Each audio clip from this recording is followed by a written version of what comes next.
ಸ್ನೇಹಿತರೆ ನಮಸ್ಕಾರ. Charts learning in Kannada YouTube ಚಾನಲ್ಗೆ ಸ್ವಾಗತ. ನಾನು ನಿಮ್ಮ ಚಂದನ್ ಗೌಡ. ನಾನೊಬ್ಬ full time stock market trader and trainer ಎರಡೂ ಇದ್ದೀನಿ. ಯಾರು ಕಲಿಬೇಕು ಅನ್ನೋರು ನಂದು ಇವತ್ತಿನ ಬ್ಯಾಚ್ನ ಜಾಯ್ನ್ ಆಗಿ ಕಲಿಬೋದು. ಇವತ್ತಿನ ಬ್ಯಾಚ್ ಮುಗಿದ್ರೆ ಸದ್ಯಕ್ಕೆ ನಾನು ಕೂಡ ಇನ್ನೊಂದು 15 ದಿನ ಯಾವುದೇ ಬ್ಯಾಚ್ ಮಾಡ್ತಾ ಇಲ್ಲ. ಸೊ ಹಾಗಾಗಿ ಅಂತಾರೆ ಕಲಿಬೋದು. ಇವತ್ತು ವೆರಿ ಈಸಿ ಟ್ರೇಡು. ಸ್ಟೂಡೆಂಟ್ಸಿಗೆ ಏನು ಗೈಡ್ ಮಾಡಿದೆ, same logic, same simple logic, simple setup use ಮಾಡಿದ್ದೀನಿ. ಅದ್ರ ಪ್ರಕಾರನೇ ಟ್ರೇಡು ಸಿಕ್ಕಿದೆ, ಮುಗ್ದು ಹೋಗಿದೆ ದಿನ.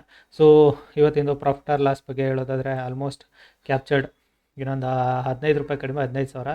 ಸೊ 15,000 ಆಗಿಲ್ಲಲ್ಲ, ಸೊ ಅದಕ್ಕೆ 10,000 ತೋರಿಸಿದ್ದೀನಿ ಅಷ್ಟೇ ಅದರಲ್ಲಿ. So that's okay. ಲೈಕ್ ನಿಮಗೆ ಎಲ್ಲಿ ಹೇಗೆ ಟ್ರೇಡ್ ಸಿಕ್ತು ಅನ್ನೋದು ಇಂಪಾರ್ಟೆಂಟ್ ಹೊರತು ಮನಿ ಅಲ್ಲ. So let's close the day. Let's close it. Okay. So ಇವತ್ತಿಂದು ಟ್ರೇಡ್ ಎಲ್ಲಿ ಸಿಕ್ಕಿತ್ತು ಅಂದರೆ ಸಿಂಪಲ್ ಲಾಜಿಕ್ಕು. ಇವಾಗ ಆಲ್ರೆಡಿ ಇದನ್ನು ಹೇಳಿದ್ದೀನಿ. ಎಕ್ಸಾಕ್ಟ್ 23% ಬಂದಾಗ ಟ್ರೇಡ್ ತೊಗೊಂಡಿದ್ದೀನಿ ಇಲ್ಲಿ. ಸೊ ಈ ಲೆವೆಲಿಗೆ ಬಂದಾಗ ಟ್ರೇಡ್ ತೊಗೊಂಡೆ. ಆ ಲೆವೆಲಲ್ಲಿ ಆರಾಮ್ಸೆ ಮಾರ್ಕೆಟು ನನಗೆ ಒಂದು ಉತ್ತಮವಾದ ಮೂಮೆಂಟ್ನ ಡೌನ್ ಸೈಡಿಗೆ ಕೊಡ್ತು. I captured almost 14 points. Hold ಮಾಡಿದರೆ ಒಂದು 45 ಪಾಯಿಂಟ್ ಆಗಿರೋದೇನೋ. ಸೊ ಅದಕ್ಕಿಂತಲೂ ಇಂಪಾರ್ಟೆಂಟು ಲೈಕ್ ಒಂದು ಟ್ರೇಡು ಅದಾದರೆ ಇನ್ನೊಂದು ಟ್ರೇಡ್ ಬೇಕಾದ್ರೆ ಬ್ರೇಕೌಟಲ್ಲಿ ಟ್ರೇಡ್ ಮಾಡ್ಬೋದಿತ್ತು. Very easy trade. ಸೊ ಒಂದು ಸಲ ಪ್ರಾಫಿಟ್ ಆದಮೇಲೆ ಮತ್ತೆ ನಾನು ಟ್ರೇಡ್ ಮಾಡಲಿಕ್ಕೆ ಹೋಗೋದಿಲ್ಲ. ಸೊ ಹಾಗಾಗಿನೇ ಲೈಕ್ ನಾನು ಮತ್ತೆ ಟ್ರೇಡ್ ಕೂಡ ಕಂಟಿನ್ಯೂಸ್ ಮಾಡಲಿಲ್ಲ. Just closing the portal. Friday ಅಲ್ಲ, ಸೊ ಏನಕ್ಕೆ ರಿಸ್ಕ್ ಅಂತ. ಸ್ಟೂಡೆಂಟ್ಸಿಗೆ ಏನು ಗೈಡ್ ಮಾಡಿದೆ, ಸ್ಟೂಡೆಂಟ್ಸ್ಗೆ ವೆರಿ ಮಚ್ ಕ್ಲಿಯರಾಗಿ ಗೈಡ್ ಮಾಡಿದೆ. ಮಾರ್ಕೆಟ್ ಏನಾದರೂ ಗ್ಯಾಪ್ ಡೌನ್ ಓಪನ್ ಆದರೆ ಡೆಫಿನೆಟಾಗಿ ವೆಯ್ಟ್ ಫಾರ್ ಒಂದು ಬ್ರೇಕ್ಔಟ್ ಟ್ರೇಡ್ ಸಿಗುತ್ತೆ, ಇಲ್ಲ ಒಂದು 23% ಟ್ರೇಡ್ ಸಿಗುತ್ತೆ.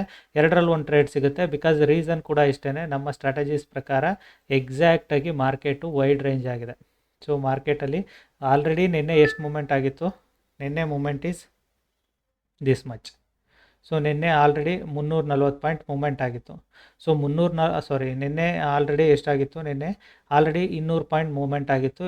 ಅಡಿಷ್ನಲ್ ಇನ್ನೊಂದು 140 ಪಾಯಿಂಟ್ ಮೂವ್ಮೆಂಟ್ ಆಯಿತು.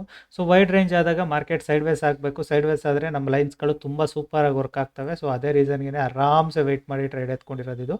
ಸೊ ಆರಾಮ್ಸೆ ಟ್ರೇಡ್ ಸಿಕ್ತು. ಈ ಬ್ರೇಕ್ಔಟ್ ಟ್ರೇಡ್ ಮಾಡದಿರೋದಕ್ಕೆ ಒಂದು ರೀಸನ್ ಕೂಡ ಅದೇ, ವೈಡ್ ರೇಂಜ್ ಇದೆ market. So don't take risk ಅಂತ ಅಷ್ಟೇ. ಸೊ ಹೆಂಗಿದ್ರು ವೈಡ್ ರೇಂಜ್ ಇದೆ, ಯಾಕೆ ಬೇಕು ರಿಸ್ಕು.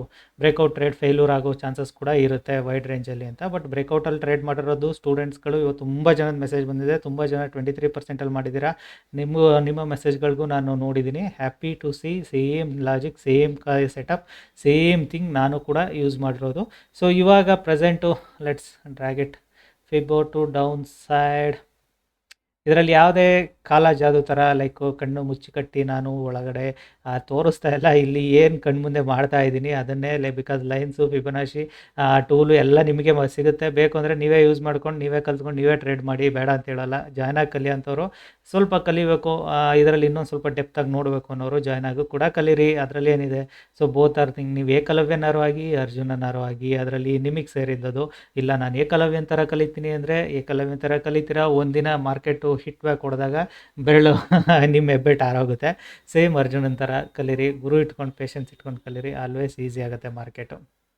ಪ್ರೆಸೆಂಟ್ ಮಾರ್ಕೆಟ್ ಸೈಡ್ವೇಸ್ ಹೋಗುತ್ತಿನ ಬಿಕಾಸ್ ಮಾರ್ಕೆಟ್ ವೈಡ್ ರೇಂಜ್ ಇರೋದ್ರಿಂದ ಈಗ ಇಲ್ಲೇ ಇವತ್ತು ಕ್ಲೋಸ್ ಮಾಡೋ ಚಾನ್ಸಸ್ ಹೆವಿ ಇದೆ. ಇನ್ನೊಂದು ಸ್ವಲ್ಪ ಡಿಪ್ ಬರ್ಬೋದೇನೋ, ಬಟ್ ಕ್ಲೋಸ್ ಆಗುತ್ತಿಲ್ಲ ಅನ್ನೋದು ನನ್ನ ನಂಬಿಕೆ. ಸೊ ಅದ್ರ ಪ್ರಕಾರನೇ ಕ್ಲೋಸ್ ಆದರೂ ಆಗ್ಬೋದು.